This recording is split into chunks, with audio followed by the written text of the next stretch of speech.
Louvado seja o Senhor pelo Cordeiro de Deus. Louvado seja o Senhor porque Ele veio, viveu, morreu e ressuscitou, para que todo aquele que nele crê tenha vida e vida eterna. Lá pelo ano 33 da era cristã, talvez na quinta-feira à noite, nós tivemos aquele momento especial da ceia. É verdade, era a celebração da Páscoa, uma festa judaica. Eles lembravam daquela situação lá no Egito, lembra? Quando o povo foi retirado da escravidão, o cordeiro foi abatido, o sangue foi colocado no umbral da casa, o anjo da morte passou por aquela casa, porque ali naquela casa, famílias que criam em Deus estavam ali sendo poupadas para que pudessem sair e ser libertas da escravidão do Egito, 400 anos presos ali. A Páscoa dos hebreus se torna uma festa em que eles são relembrados da realidade do cuidado de Deus e relembrados de que é possível viver com liberdade. Jesus resolve celebrar a Páscoa com seus discípulos. Ele sabia que era a última Páscoa e ele manda seus discípulos procurarem um lugar. Ele os orienta para que eles procurassem um lugar onde poderiam celebrar aquela última Páscoa. É interessante porque Mateus 26, 17 a 19 nos diz assim: no primeiro dia da festa dos pães sem fermento, os discípulos dirigiram-se a Jesus e lhe perguntaram: onde queres que preparemos a refeição da Páscoa? E ele respondeu dizendo que entrassem na cidade, procurassem um certo homem e lhe dissessem: o mestre diz, o meu tempo está próximo. Vou celebrar a Páscoa com meus discípulos em sua casa. E os discípulos fizeram como Jesus os havia instruído e prepararam a Páscoa. E eles celebraram aquele jantar. E eles estavam juntos, os 12, Jesus, naquele ambiente de amor, naquele ambiente de celebração, de reafirmação da fé, da segurança de quem Deus era. É interessante porque naquele ambiente de muita aceitação, de muito amor, Jesus revela que entre eles havia um traidor. Você pode imaginar o choque? É o que o texto nos fala lá no versículo 20 do capítulo 26 de Mateus. Ao anoitecer, Jesus já estava reclinado à mesa com os 12, e enquanto estavam comendo, ele disse: digo-lhes que certamente um de vocês me trairá. Você pode imaginar o choque dessa palavra? Eles ficaram muito tristes e começaram a dizer-lhe um após outro: com certeza não sou eu, Senhor. Afirmou Jesus: aquele que comeu comigo do mesmo prato há de me trair. O Filho do Homem vai, como está escrito a seu respeito, mas ai daquele que trai o Filho do Homem. Melhor lhe seria não haver nascido. Então Judas, que haveria de traí-lo, disse: com certeza não sou eu, mestre. Jesus afirmou: sim, é você. Depois dessa afirmação, Judas se levanta e ele sai do meio dos discípulos. E agora já não eram mais 12, mais 11. E aqueles 11 discípulos, com Jesus, têm uma experiência marcante na vida deles. A celebração da ceia do Senhor é marcante na história da igreja cristã, porque uma nova era inicia. Não mais a celebração da Páscoa dos judeus, mas a celebração em memória do Cordeiro de Deus, que morreu uma vez para sempre. Aquele Cordeiro que sacrificou-se por mim e por você. A passagem da Páscoa dos judeus para a ceia do Senhor é como uma daquelas cenas de filme que vai mudando a cor, que vai ficando diferente de repente, e quando você percebe já é um outro cenário. Versículo 26 de Mateus 26 diz: enquanto comiam, todos, Jesus tomou o pão, deu graças, partiu e deu aos seus discípulos, dizendo: tomem e comam, Isto é o meu corpo. É uma experiência comunitária. Eles fizeram como uma família. É por isso que mesmo à distância, você aí na sua casa, você está com o pão e nós vamos participar juntos. Logo, logo, estaremos todos aqui e nós poderemos nos abraçar e nós poderemos celebrar juntos esse momento tão especial da ceia do Senhor. Os discípulos participaram ali, juntos. Nós participamos juntos pela internet.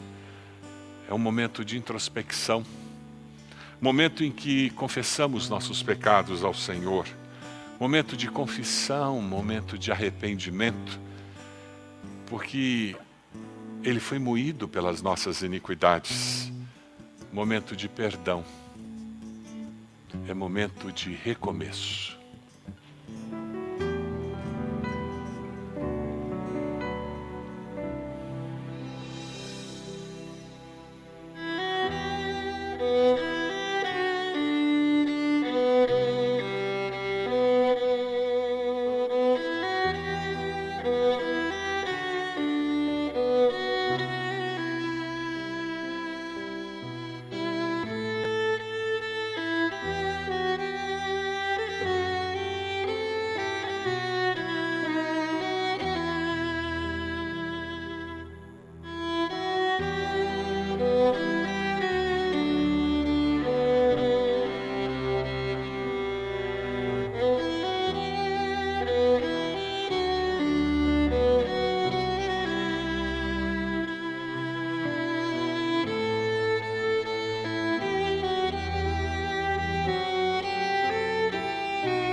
Pela via dolorosa, o nosso Mestre passou.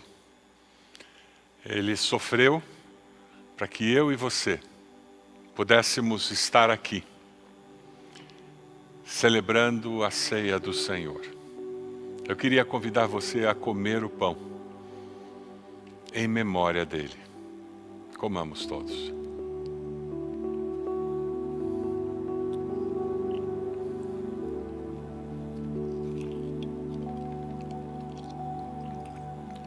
Mateus 26, de 27 a 28, nos diz: em seguida, tomou o cálice, deu graças e ofereceu aos discípulos, dizendo: bebam dele todos vocês. Isto é o meu sangue da aliança, que é derramado em favor de muitos, para perdão de pecados. Jesus estava participando desse momento e ele desejava que ficasse muito claro para aqueles discípulos dele que o sangue que ele derramaria na cruz do Calvário seria suficiente para perdão dos pecados. O apóstolo João nos fala sobre isso, quando ele diz que o sangue de Jesus nos limpa de todo pecado. E ele continua dizendo: se confessarmos os nossos pecados a Deus, Ele é fiel e justo para nos perdoar os pecados e nos purificar de toda injustiça. Quando celebramos a ceia do Senhor, somos lembrados do alto preço pago pelo Senhor Jesus, para que eu e você pudéssemos viver com a segurança de que fomos perdoados pelo Senhor. Você tem essa certeza?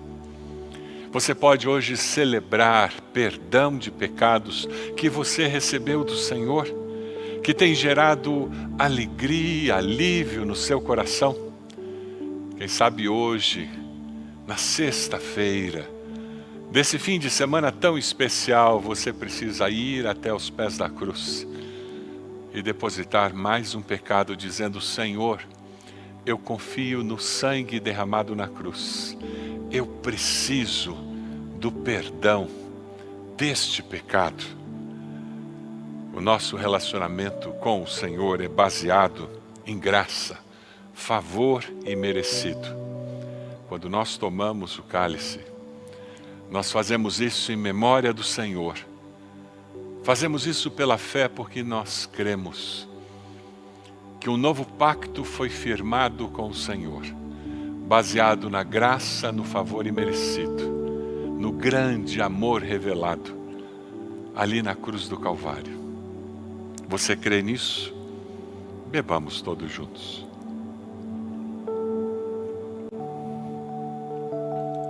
Eu gostaria de orar por você. Deus amado,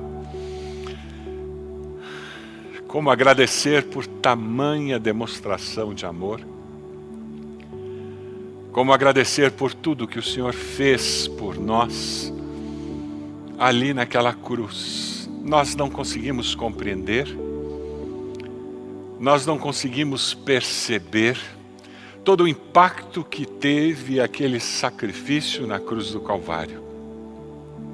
Mas, Deus amado, nós conseguimos perceber no íntimo do nosso ser o teu grande amor invadindo o nosso coração, a nossa alma, trazendo alento, perdão, alívio, libertação da culpa.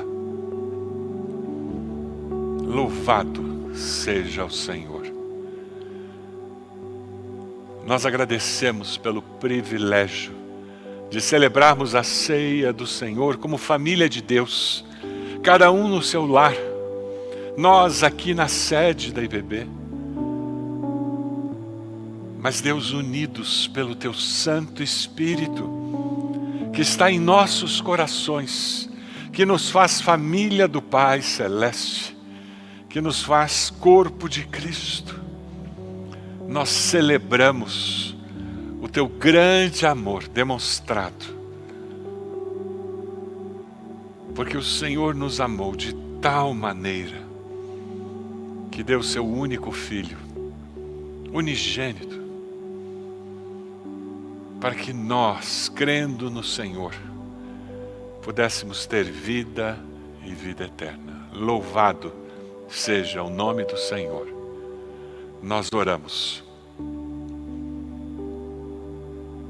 Nós agradecemos.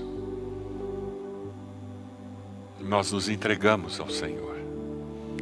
E o fazemos no precioso nome de Jesus. Amém, Senhor. Amém. Amém.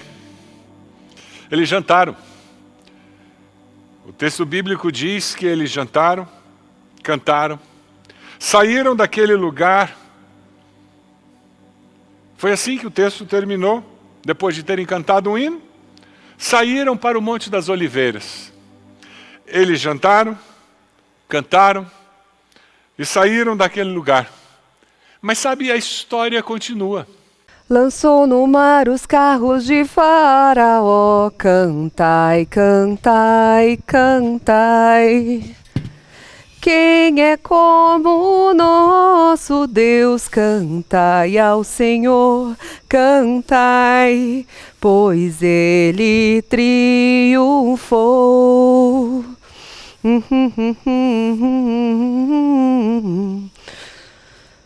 Ufa! Só falta esse cômodo que o meu senhorio emprestou para os homens que seguem o Nazareno e, enfim, eu vou poder me juntar com a minha família para a gente celebrar a Páscoa. Ah, que celebração maravilhosa essa Páscoa! Páscoa, a passagem da escravidão para a liberdade, a libertação do nosso povo diante da opressão do Egito. Isso nos dá esperança de uma libertação maior que está por vir. Ah, o Messias, Ele sim vai nos libertar de todos e de tudo o que nos aprisiona. Puxa, que bagunça. Pelo jeito eles não estavam com tanta fome. Sobrou tanto pão ainda.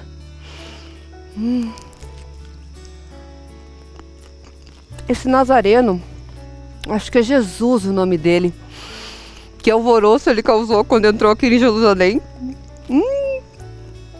Eu vi quando ele entrou montado na jumentinha. E como as pessoas o celebravam. Todo mundo. Ouvi dizer tantas coisas a respeito dele. Dizem até que paralíticos voltaram a andar. E cegos voltaram a ver quando estiveram na presença dele. O que será que ele pode fazer ainda? É realmente impressionante como ele consegue juntar multidões ao seu redor. Ele deve ser um homem muito especial. Tem alguma coisa diferente nele. É realmente impressionante como ele junta multidões ao seu redor. Ele deve ser um homem muito bom. Ao ponto do meu senhorio ter emprestado esse cenáculo sem cobrar nada. Eu confesso que eu nunca vi isso acontecer. Jesus. Tem algo especial nesse homem. Algo diferente. É como um amor que não tem como descrever. É um amor tão grande que a gente sente só pelo seu olhar. Eu fico me perguntando, o que será que está por vir?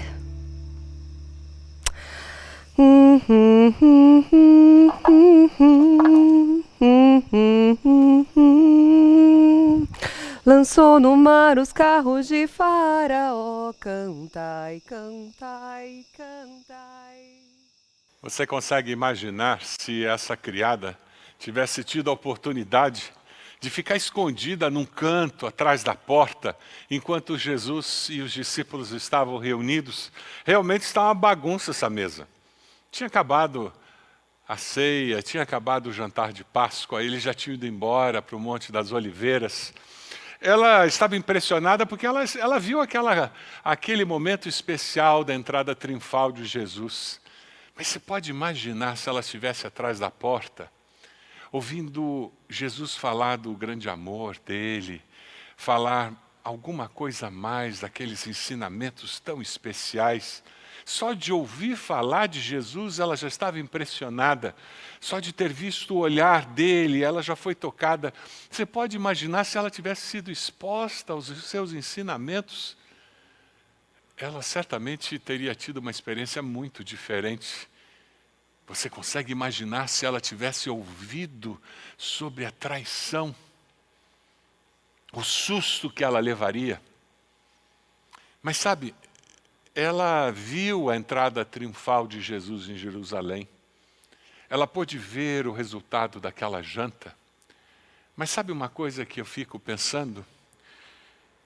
Qual terá sido a participação dela naquele momento em que a população de Jerusalém muda e deixa de aclamar Jesus como rei e começa a gritar: crucifica-o, crucifica-o, não liberte Jesus, dê-nos Barrabás. Será que ela estava no meio da multidão dizendo isso também? Eu prefiro Barrabás? É interessante porque a nossa natureza humana é muito volúvel. É bem possível que ela estivesse no meio daqueles que disseram: crucifica-o, crucifica-o. Se você estivesse lá, você teria gritado: crucifica-o? Se você estivesse lá, você estaria no meio daquela multidão? A nossa inconsistência humana nos leva a negar Jesus. Você já negou Jesus algum dia? Ou você já se passou por agente secreto do reino de Deus algum dia, para que ninguém descobrisse que você era discípulo de Jesus? Sabe, por causa das nossas inconsistências humanas, por causa do nosso pecado, Jesus precisou morrer na cruz.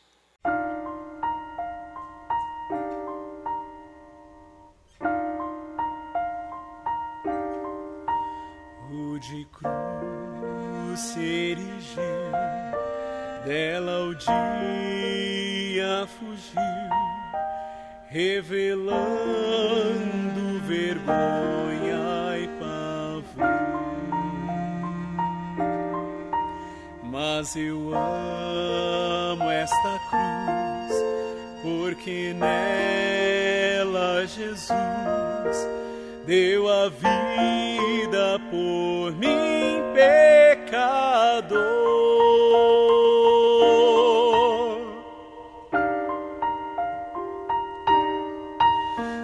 Sim,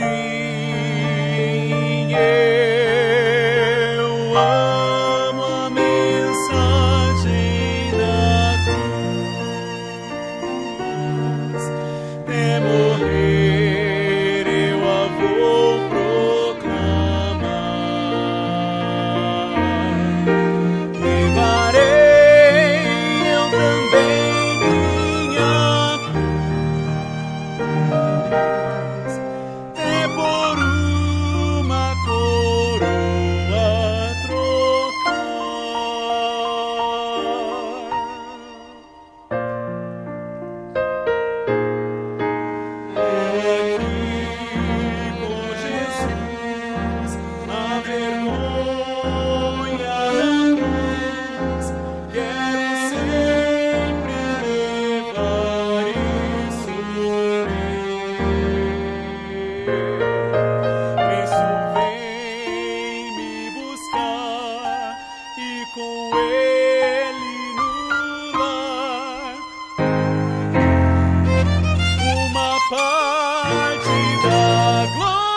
trocar.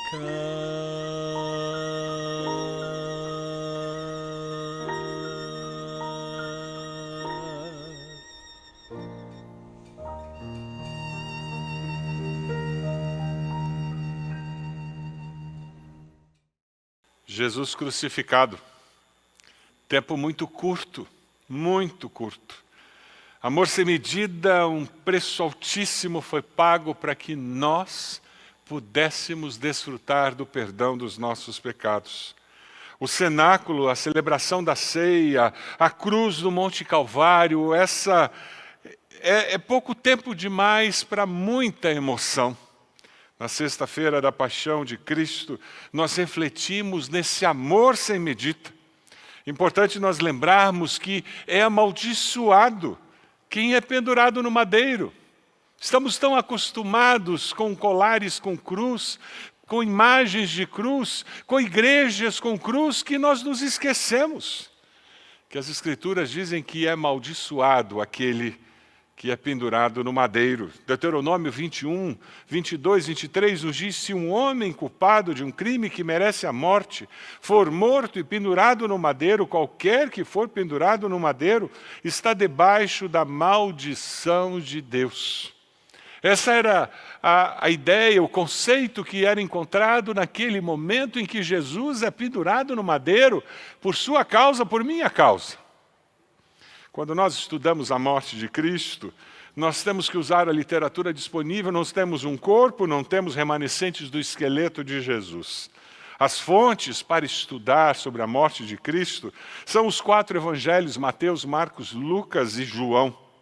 Descrições extensas, detalhadas daquele momento, tanto da vida quanto da morte de Jesus. Temos os 23 livros do Novo Testamento que também falam sobre Jesus morto, algumas consequências e implicações disso, mas nós também encontramos fora das Escrituras, Sêneca, Livy, Plutarco e outros que fazem menção à prática da crucificação naqueles dias.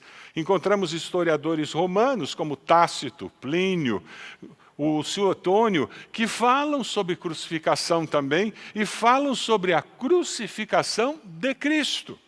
Temos também historiadores não romanos, como Talos e Flegon, como Luciano, como também temos Flávio Joséfos, que falam da crucificação de Cristo, e nós podemos encontrar dentro da literatura cristã e fora da literatura cristã referências à crucificação de Cristo que explicam detalhes de como era o sofrimento antes, o momento da crucificação e que normalmente acontecia com aqueles que eram crucificados, confirmando assim, fora das Escrituras, o que foi registrado pelos apóstolos nas Escrituras. Quando eu penso na crucificação, eu vejo uma prova de amor sem medida. Um amor sem fim que suporta sofrimento físico. Sim, Jesus foi açoitado, é o que o Evangelho de João nos fala. Então Pilatos mandou açoitar Jesus. Os soldados teceram uma coroa de espinhos e a puseram na cabeça dele, vestiram-no com uma capa de púrpura e, chegando-se a ele, diziam: salve, rei dos judeus, e batiam-lhe no rosto.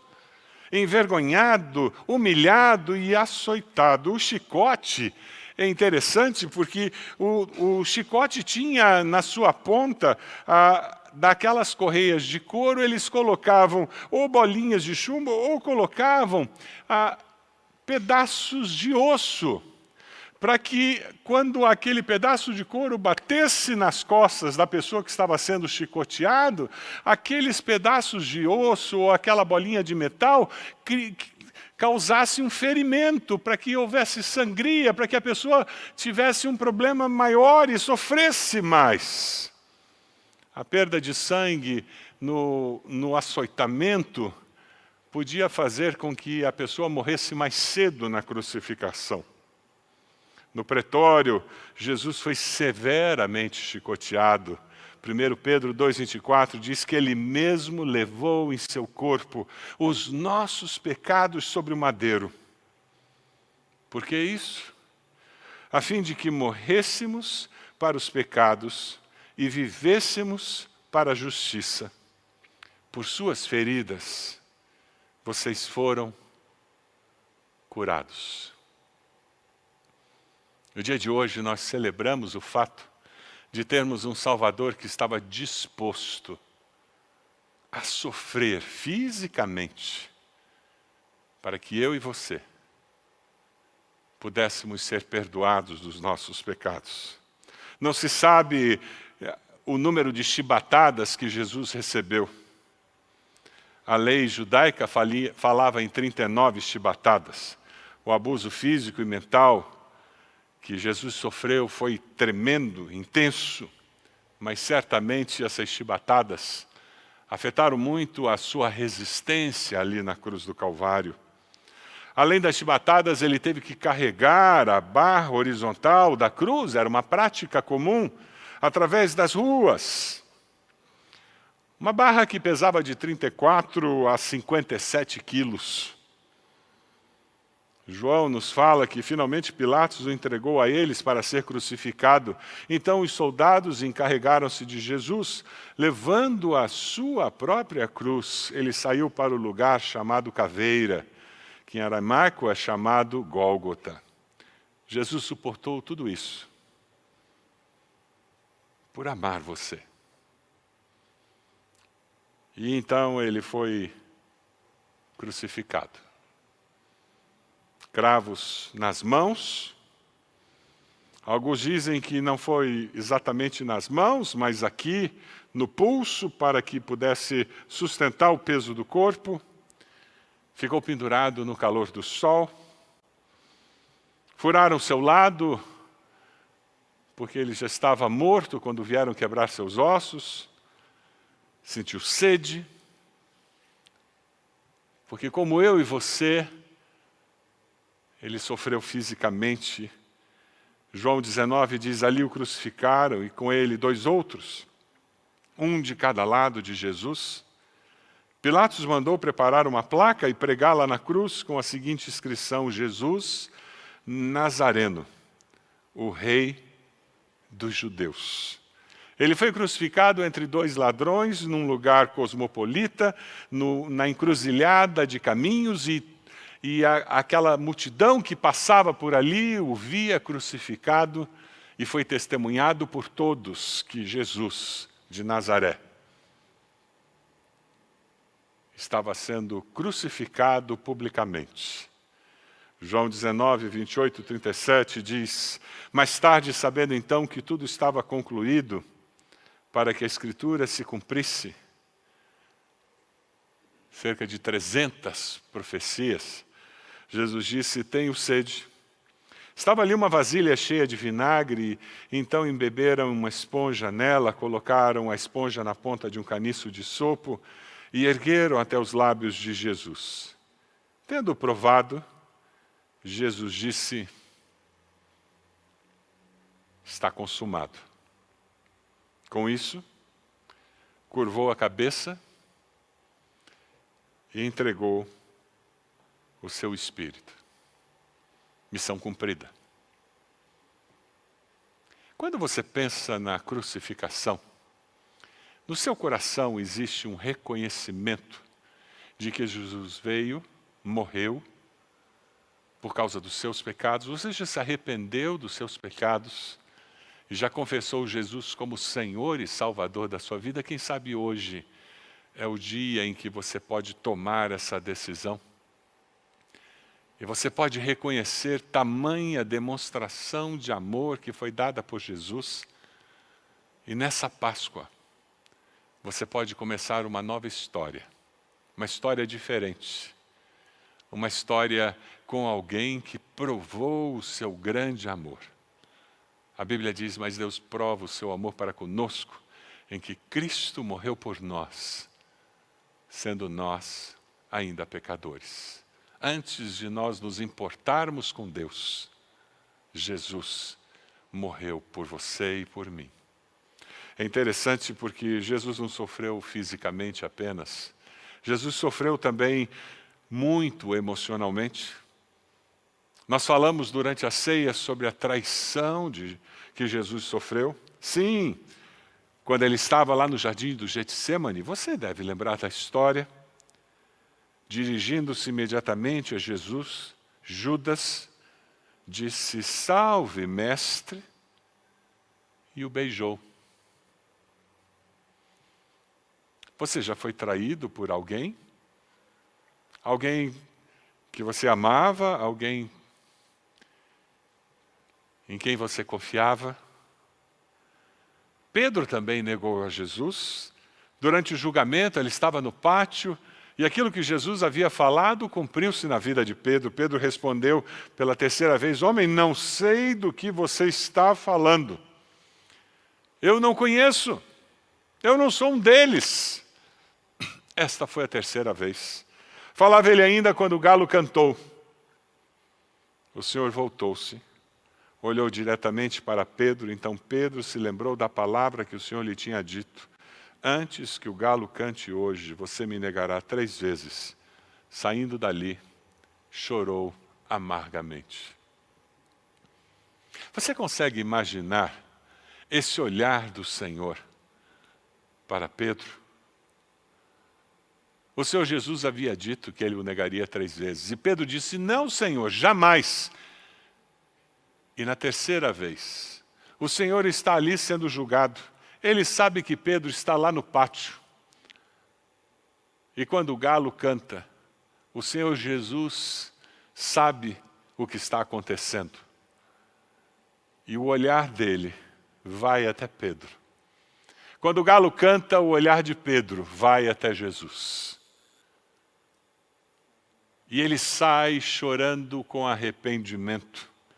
Por isso que Pedro muda de vida. Arrependimento produz mudança de vida. É por isso que a palavra de Deus nos diz: arrependei-vos e convertei-vos. Sem arrependimento não há perdão de pecados. Hoje pode ser o dia em que você encontre perdão para os seus pecados, porque você estará dizendo ao Senhor: eu me arrependo dos meus pecados, Senhor Jesus. Jesus foi humilhado, foi xingado pelos guardas.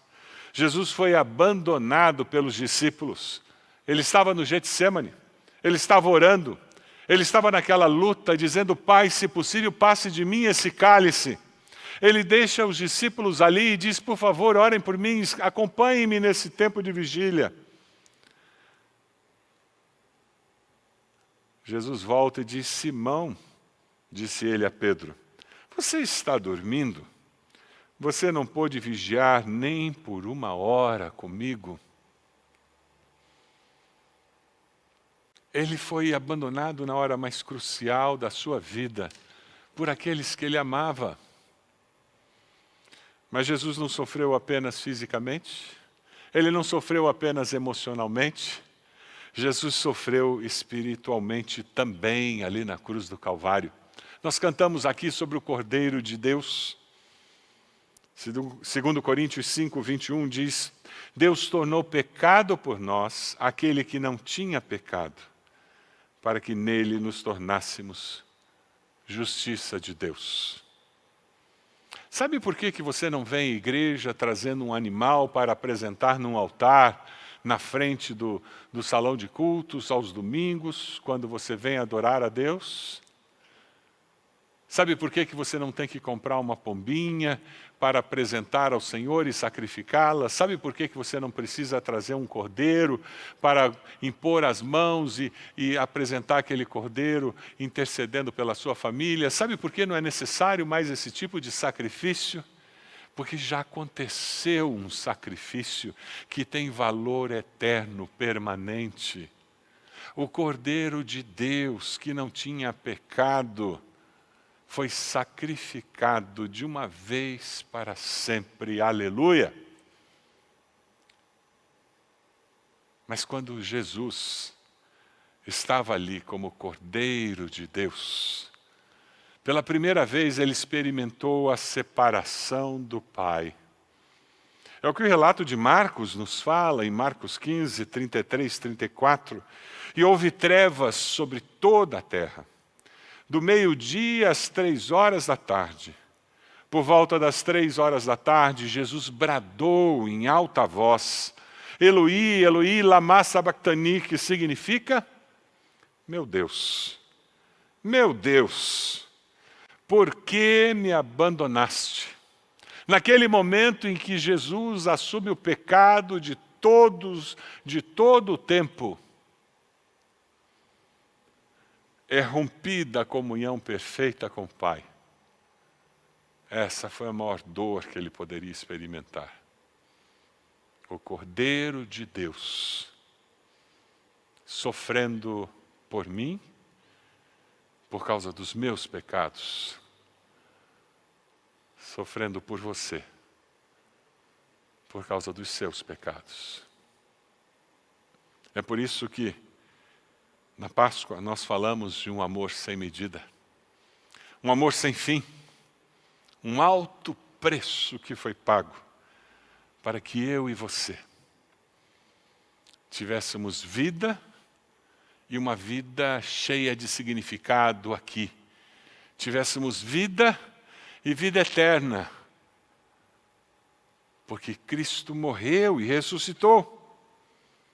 A minha pergunta para você é: qual a sua resposta a este sofrimento de Jesus? Já que você foi comprado por um alto preço, qual a sua resposta ao alto preço que foi pago? Esse amor sem fim, sem medida, demanda uma resposta. E eu gostaria que você respondesse a esse grande amor. O desejo do coração de Deus é que você responda. O desejo do coração de Deus é que você venha com um coração arrependido e que você o busque e você encontre. Porque todo aquele que pede, recebe, aquele que busca, encontra. O apóstolo Paulo, de uma maneira muito simples, ele fala sobre o que acontece quando você vem até Deus, quando você se volta para esse grande amor e reconhece que Jesus morreu na cruz no seu lugar. O apóstolo Paulo diz: eu fui crucificado com Cristo. Você já foi? Agora já não sou eu quem vive, mas Cristo vive em mim. A vida que agora vivo no corpo, vivo pela fé no Filho de Deus, que me amou e se entregou por mim. Sim, quando você se arrepende, você pede perdão a Deus, você começa a viver uma nova vida. É como se Cristo passasse a viver em você. E você começa a agir e pensar com os valores, com as intenções do coração de Deus, porque o Espírito Santo vem agir e transformar a sua percepção da vida. Você gostaria de experimentar isso? Eu quero convidar você a fazer uma oração muito simples, dizendo: Senhor meu Deus, diga isso, eu me arrependo dos meus pecados, eu entrego minha vida ao Senhor. Eu confesso Jesus como meu Senhor e Salvador. Eu quero celebrar essa Páscoa com a certeza de que eu fui perdoado dos meus pecados, com a certeza do teu grande amor. Eu entrego a minha vida ao Senhor. E eu quero ser alguém que pode dizer, como o apóstolo Paulo: eu fui crucificado com Cristo, já não sou mais eu quem vive, mas Cristo vive em mim. Você gostaria de fazer essa oração? Aí na tela está aparecendo um número. Entre em contato conosco, nós temos conselheiros preparados que gostariam de conversar com você, abençoar a sua vida, ajudá-lo nessa caminhada. Aí na tela está aparecendo um número, nós gostaríamos que você entrasse em contato conosco. Nós queremos ser bênção de Deus, resposta de Deus na sua vida. Se você precisa de oração, você precisa que alguém venha interceder a seu favor, pedir que Deus abençoe a sua vida em alguma área específica, entre em contato conosco. Nós queremos ser instrumentos de Deus na sua vida, para que você perceba esse grande amor de Deus que foi revelado em Cristo Jesus. Eu queria compartilhar com você uma oração. Enquanto preparava esse sermão, Deus me fez escrever uma oração e eu queria perguntar a você se você pode fazer essa oração hoje, nessa noite. E essa oração, ela vai assim: Senhor, eu reconheço e aceito o seu amor sem fim, que Jesus demonstrou por mim na cruz do Calvário. Você pode dizer isso a Deus como uma oração? Eu decido morrer para meus direitos e vontades. Você pode dizer isso em oração? Agora já não sou mais eu quem vive, mas Cristo vive em mim. Pela fé, eu assumo o compromisso de expressar com minhas atitudes, intenções e ações a vontade do meu Senhor e Salvador Jesus. Porque a vida que agora vivo no corpo, vivo-a pela fé no Filho de Deus que me amou e se entregou por mim. Amém. Essa pode ser a sua oração? Se ela pode ser a sua oração, eu quero convidar você, aí onde você está, a fazer a sua oração. Se você pode se ajoelhar onde você está, se ajoelhe. Se você quer ficar em pé, fique de pé. Mas eu quero que você verbalmente repita essa oração. E nós vamos encerrar esse culto dizendo essa oração juntos. Você pode fazer isso? Senhor, vamos juntos? Senhor, eu reconheço e aceito o amor sem fim que Jesus demonstrou por mim na cruz do Calvário. Juntos eu decido morrer para os meus direitos e vontades. Agora já não sou mais eu quem vive, mas Cristo vive em mim. Pela fé, eu assumo o compromisso de expressar com minhas atitudes, intenções e ações a vontade do meu Senhor e Salvador Jesus. Porque a vida que agora vivo no corpo, vivo-a pela fé no Filho de Deus, que me amou e se entregou por mim. Amém. Amém. Que Deus abençoe a sua vida ricamente. Que você possa viver servindo o Cordeiro de Deus, que entregou a sua vida, para que eu e você tivéssemos perdão e vida eterna.